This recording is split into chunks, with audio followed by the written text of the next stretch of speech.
Assalamualaikum warahmatullahi wabarakatuh. Perkenalkan, nama saya Somedar Danis dengan NIM B100220068. Hari ini saya akan mempresentasikan hasil kerja saya berupa implementasi strategi diferensiasi produk untuk meningkatkan keunggulan kompetisi usaha mikro. Studi kasus produk Barami di Warung Melati.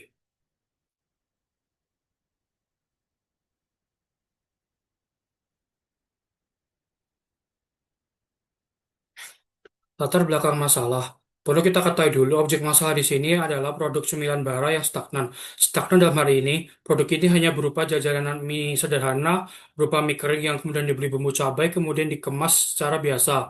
Produk ini biasanya hanya menjadi produk substitusi yang mudah digantikan dan mudah dicari, tapi juga mudah dilupakan.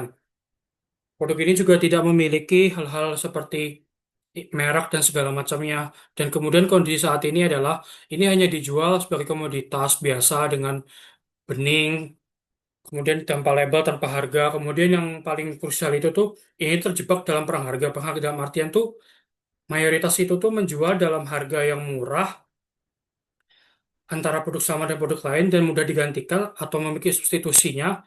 Tapi biasanya menekan margin hingga terlibat perang harga hingga kadang pedagang itu tuh nggak dapat marginnya. Akibatnya posisinya tuh lemah dan tidak ada loyalitas konsumen sama sekali. Cara untuk mengatasinya adalah dengan menggunakan strategi diferensiasi. Pertama-tama, kita harus tahu dulu kenapa harus pakai diferensiasi. Pertama, ini memiliki keunggulan biaya. Keunggulan biaya di sini adalah dengan menggunakan strategi diferensiasi, kita bisa mengatur kembali uang yang kita pakai, berapa HPP-nya, berapa keuntungannya, berapa target pasarnya. Kemudian dengan menggunakan diferensiasi juga, kita bisa fokus ke apa yang ingin kita berikan dan kita bisa memberikan value lebih pada produk ini. Dan alasan lainnya berupa yaitu memberikan tadi seperti cost leadership, kemudian untuk keluar dari jebakan persaingan harga yang kadang tidak rasional dan membunuh laba dan tidak berkelanjutan secara ke depannya. Solusi dan strategi, what and why. Strategi diferensiasinya adalah karena produknya tidak ada, jadi saya tuh menciptakan produk merupakan merek bara mie dengan packaging baru, tapi diberi merek dengan khusus, kemudian visualnya tuh diubah sedikit, juga menambahkan opsi rasa yang sebelumnya hanya rasa pedas gurih, bisa tambah pedas setan, original gurih, pedas cabe dan segala macam, bahkan rasa manis dengan mie. Kemudian juga memberikan beberapa varian seperti varian kecil, besar, dan lainnya. Tujuannya adalah untuk memanfaatkan perilaku manusia yang sering lakukan impulsive buying atau pembelian mendadak karena tampilan produk yang menarik atau karena dorongan tertentu dengan melihat merek produk yang lebih menarik secara estetika. Rencana implementasinya atau how dibagi menjadi tiga tahap. Pertama yaitu persiapan. Saya saya akan melakukan riset rasa, rasa apa yang kira-kira paling cocok pasar. Biasanya memberikan sampel kepada teman, pelanggan, dan lainnya. Kedua, yaitu membuat rencana produksi dari seperti bahan baku, penyajian, bumbu, HPP, stiker, dan lain sebagainya. Kemudian yang ketiga adalah pemasaran. Di bagian sini cukup krusial, yaitu bagian biasanya ditaruh di display di depan.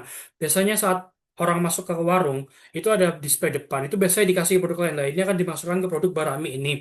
Sehingga terlihat langsung oleh mata saat orang memasuki ke dalam warung. Eksekusi dan momen atau what, where, and when.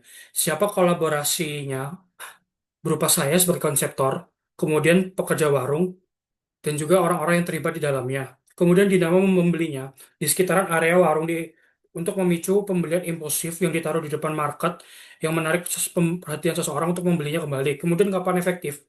Menurut perkiraan saya, biasanya hal-hal seperti itu efektif saat menjelang libur sekolah atau saat libur hari raya, saat konsumen sedang mencari hiburan murah dan mudah dicari. Evaluasinya terdapat kelebihan dan kekurangannya. Kelebihan pertama yaitu margin bisa meningkat, meningkat dalam artian bisa keluar dari perang harga, juga bisa memberikan perhitungan yang lebih tetap tentang produk itu sendiri. Kemudian kedua, menciptakan identitas yang unik. Inilah yang paling krusial, yaitu menciptakan identitas yaitu Mibara. Identitas yang membuatnya berbeda dari usaha-usaha lainnya dan juga memberikan sesuatu konsep merek yang lebih mudah dikenal daripada hanya mie biasa atau mie pedas biasa.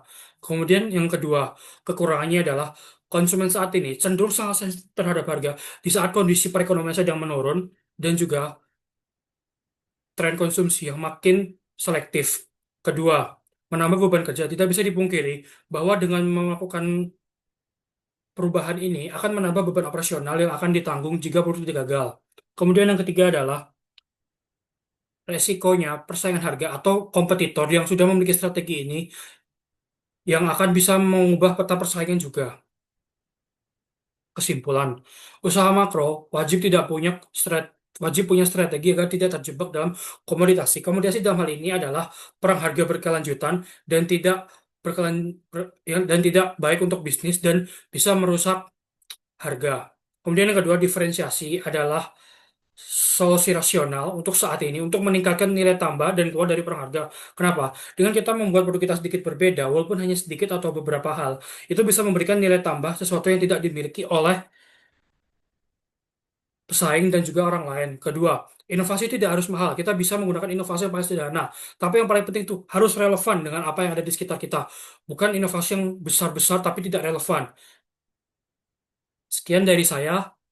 Bila ada kesalahan, mohon maaf. Wassalamualaikum warahmatullahi wabarakatuh.